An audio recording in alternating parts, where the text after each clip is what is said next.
All right, guys, everybody likes to focus on price when it comes to offers, but really there's a lot of terms other than price that can get a deal done or break a deal. Stay tuned, and I'll share my favorite 5. You better get fired up. Guys, happy Monday. Welcome to What's Hot. We're here every single Monday at 11 o'clock where we talk about the hottest things in real estate. And right now, with so many offers coming out into the market on our listings, we're seeing terms being the winning factor, right? We'll get a lot of people right around the same price, sometimes the same price in a multiple offer situation. But if you can offer great terms, or even if you're not in competition and your price is a little lower than the seller desires, but man, you come with all the terms they want, it can be a deal, not a deal breaker, a deal putter together. I don't know what that's called, and save it for you, right? And that's what you want. So today I'm going to share the 5 that I see probably working out the best or the most often for buyers. And hopefully this is something that you can improve your offer with. So the first one is a non-refundable deposit. Now, you generally are going to have an inspection period, and we're going to talk about that in a little bit too. And during that inspection period in Florida, with minor exceptions, you can back out for any reason during that inspection period. The inspection period is usually 5 days, 7 days, 10 days, but it can be anything. It can be 1 day, it can be 20 days, right? It's whatever you write in. But typically I see 5, 7, or 10. And when you see those as a seller, you start to look at it as, well, those are the dates that we're taking all the risk. We got to take our property off the market. We got to risk you walking or falling through or whatever. And we have no recourse, no leverage for 5 days, 7 days, 10 days, whatever it is. So the lower that number is, and again, I'm leading into the second one I'm going to get into, the lower that number it is, the less risk that seller perceives that they're taking. If you are willing to say as a buyer, hey, I'm going to come in, I'm going to put $10,000 down, which literally on day one means nothing because you're in the inspection period. You can get your money back. It's a piece of cake. But once you get through that inspection period, you got rid of the biggest contingency, the one that when I see if you were to look at 100 deals that fall apart, I'm making this up. I have no data to support this. But if you look at 100 deals that were under contract and now they fell apart, I would bet 80 to 90 of them fell apart because of the inspection, during the inspection period. So once you get through that short inspection period, hopefully it's short, now the contingencies that cause a deal to fall apart tend to not play a part as often, right? So for example, you do have a financing contingency that generally lasts 20, 25, 30 days, somewhere in there, where you've got to show as a lender that you have got full approval on that loan, right? And if you don't, you either got to make an extension, you got to risk it, you got to back out to get your escrow deposit back, something. But honestly, 20, 25, 30 days, that's a lot of days. Come on, get it together here, lender, right? So most of them do. And most of them come back and they get you approval on that time. Every once in a while, the buyer loses their job, or they can't produce quite the documents showing the income or the consistency that the lender wants, or they go out and buy that boat or the new car and they mess up their debt to income ratios, right? There's different things that could happen to impact that buyer's ability to buy. So now that financing contingency comes into play and that buyer can get out. However, if they're cash, they don't have a financing contingency. And if you're very confident in their situation, right? Let's say they're putting they're going to need 30 grand out of pocket and they show you that they've got $250,000 cash and they need a 660 credit score, but they show you they got an 810. And they tell you verbally, we're not buying a doggone thing between now and closing. Okay, you're about as gold as a buyer can get, right? That's a golden buyer right there. You're never going to have a perfect situation and things do happen, but that's pretty doggone good. The likelihood of that falling apart doing that financing contingency is pretty low. So if you can up that, going back to my example, $10,000 deposit to, hey, I'm going to give you another $10,000 after the inspection period. Oh, does that feel good? Because now it matters. Now the only way you're getting your money back, again with minor asterisks, is if your financing falls through. I feel very good about that. And if you're very confident about your financing, or you've got cash to back it up, or you could get a bridge loan if you had to, right? Different things that you could do. You can even say, hey, the 20 grand is non-refundable. That's how confident we are. I'll tell you, I've had a lot of offers when I'm the listing agent, a lot of offers that have won because I say, listen, you want to build some real big confidence in us? Make your deposit non-refundable. Now I know you're going to follow through. Right? That'll be the differentiator between a good buyer and a great buyer. And I always got one or two that say, you got it. We know we're closing, so we're not risking anything. Of course we'll do non-refundable. And for those who are a little leery, I think either you're not educated enough or there's something that you're concerned about. Either way, we want to go with the people who are 100% confident, right? So as a buyer, that takes really talking to your lender, really knowing your options, really having a good conversation with your realtor. But if you are educated, you understand it, and you know that you can close, man, what a great way to set your offer apart, head and shoulders above the rest. So let's get into inspection now, right? This is the second thing. With inspection, I'm always looking for like 3 to 5 days. If I see 3 to 5 days, I'm like, as a listing agent. As a buyer's agent, I'm always telling my buyers, we want to look good. Let's put 5 days on here. We can get the inspector in the next 2 to 3 days. That gives you another 2 or 3 days to think about it, get quotes and estimates and all that good stuff, make a great decision. But you got some time. So let's put 5 days on there. I see buyers coming in with 10 days. If you leave it blank, I think the standard is 15 days. I've seen investors a lot of times like to put 20 days on there. And I just think, why would we risk all that time being off market, not attracting other buyers? The likelihood of a 15-day inspection buyer falling through is way higher than the likelihood of a 5-day inspection buyer. This person's got their crap together. They know I can get an inspector. I got a strong realtor. We're all communicating well. I'm decisive. This one's saying, I don't know how long it's going to take me to get to an inspector. I'm not decisive. I got other things going on, so I need some more time. Man, that's not attractive at all. We want someone who's like, I'm going to get this done quick for you because I know you, Mr. Seller, are taking a risk on me and you're pulling your property off the market, not marketing it to others. Oh, by the way, if I fall through, that's going to be a red flag to future buyers because they don't know why it fell through. They might think it's a leaky roof or an AC that doesn't work or mold in the basement, or I guess we don't have basements here. I'm resorting back to my Minnesota days. You're going to have some sort of problem that's perceived, even if it's not the seller's problem. So for that reason, as a buyer, I'm going to make that as short as possible because I can. And I'm confident in doing so. 5 days is plenty of time. You should be decisive in 5 days. So get it short. And my gosh, if you're in a situation where you can get rid of the inspection altogether, even better. Again, there's got to be a very unique situation. I'll give you my example. I bought this house and I did not get an inspection. Now, I've sold a lot of homes. I'm very confident in new construction. I understand the build process. So for me to look at this property, I knew that it was, I think it was 18 or 19 years old when I bought it.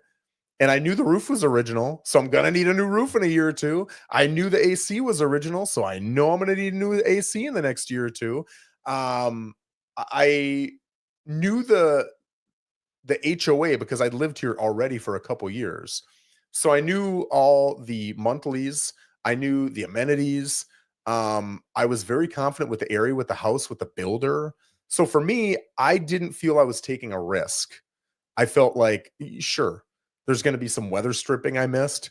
Big deal. It's $25 at Home Depot. Depot will take care of it. Now, maybe you're in a situation where you can say that confidently. Maybe you're not. But if you're in a situation like that and you can get rid of your inspection period, man, does that bump you to the top. I've seen offers $5,000, $10,000 less, probably more than that. More than that.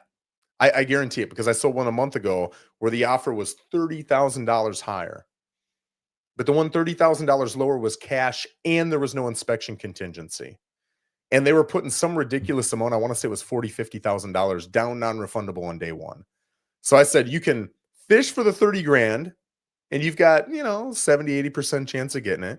Or you can get this number, which is more than you said you wanted in the first place, but you've got a 99.99% chance of getting it. And they said, no, I want the guaranteed money.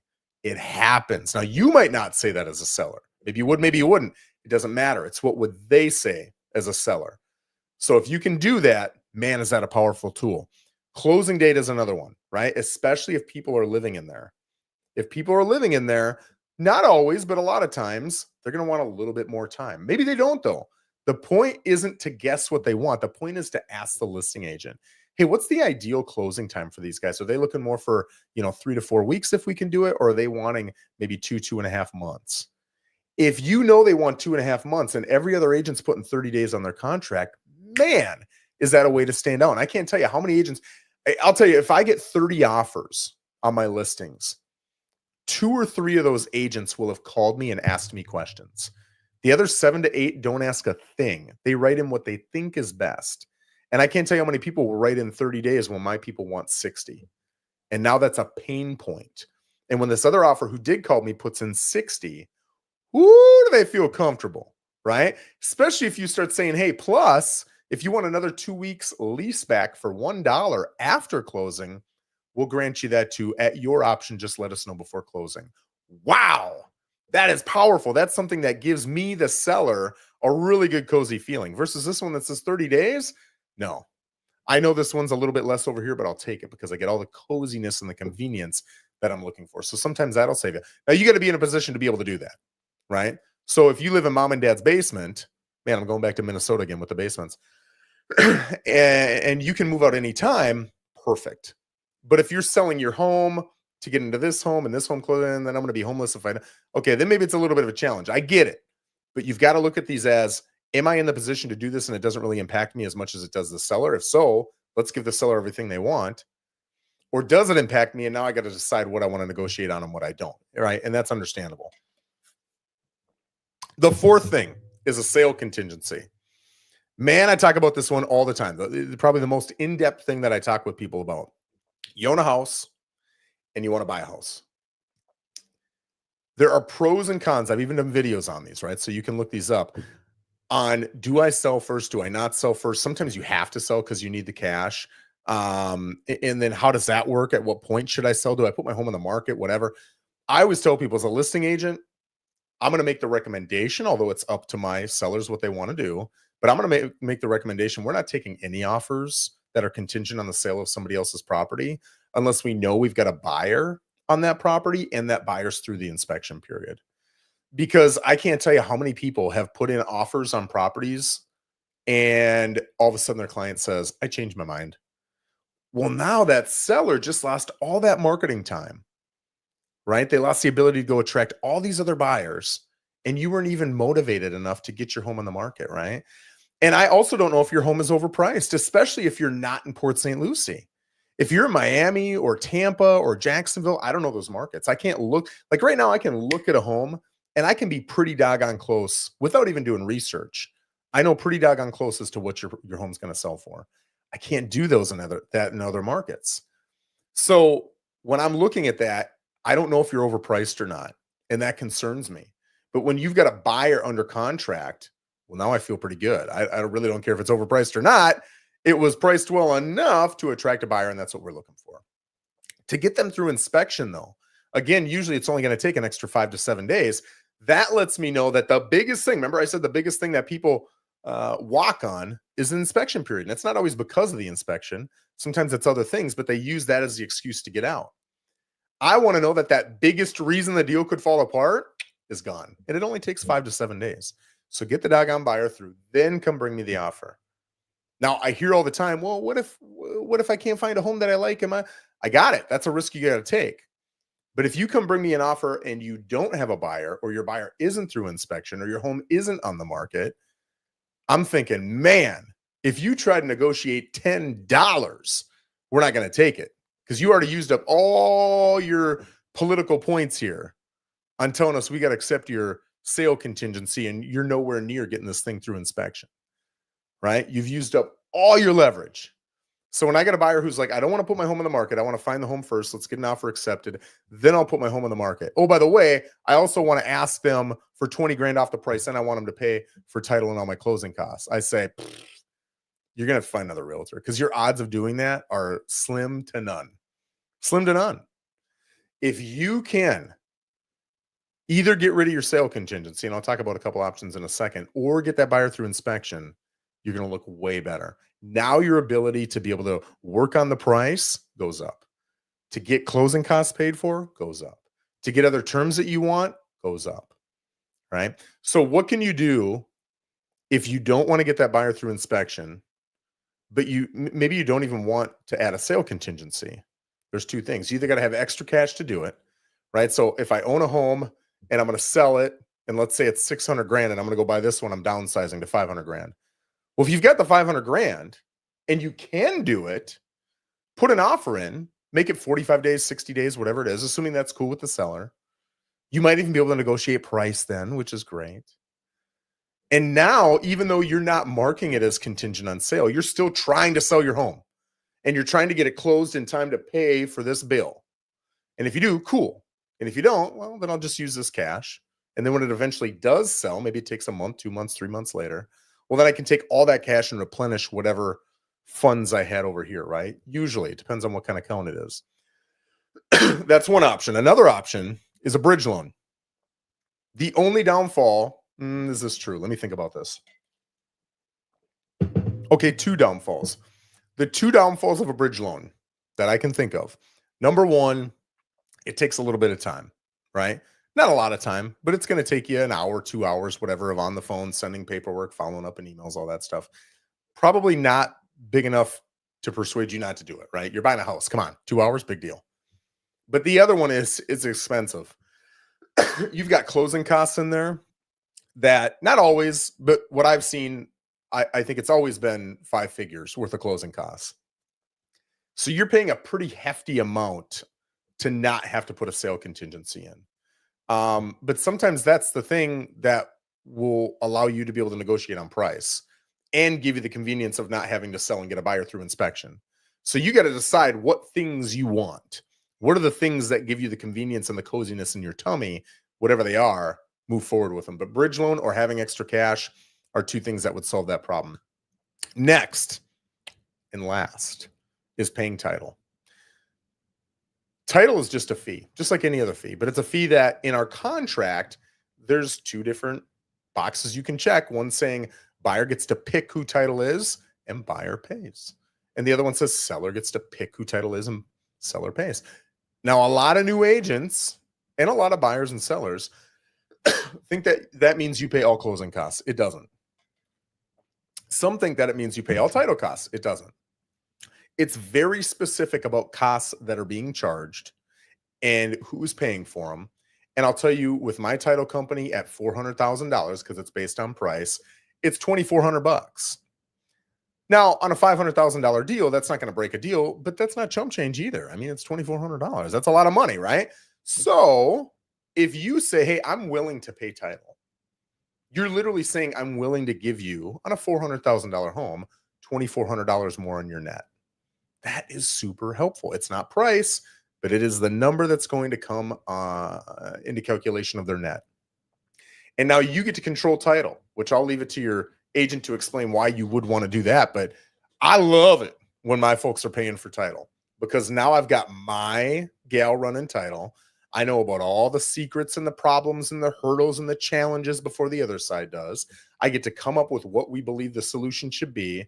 And now I call that other agent and say, we got a problem, but I got a solution. Here's the solution. What do you think? And we move forward with my solution 80, 90% of the time because I'm taking the lead. That's why I like when my client's taking care of title. When the other side takes care of title, we're the last to know about all these problems. They've already got all the solutions figured out. And not that I can't push back, but they know so much more about it. They got all the background. They've got timing on their hands. They know when to best present it to me based on what helps their client the most. I'm at a disadvantage, right? So that ability to take care of title not only is a negotiation tool, but it really helps you if you have problems down the road, which I would say 1 out of every 3 or 4 deals I have, man, am I thankful that we've got title. So guys, there you go. There's 5 things that you could use other than price to negotiate a great deal if you want your offer accepted as a buyer. Join me every single Monday here on What's Hot at 11 o'clock, where we talk about the hottest things in real estate. Thanks for joining me today and have a great rest of your week. Take care.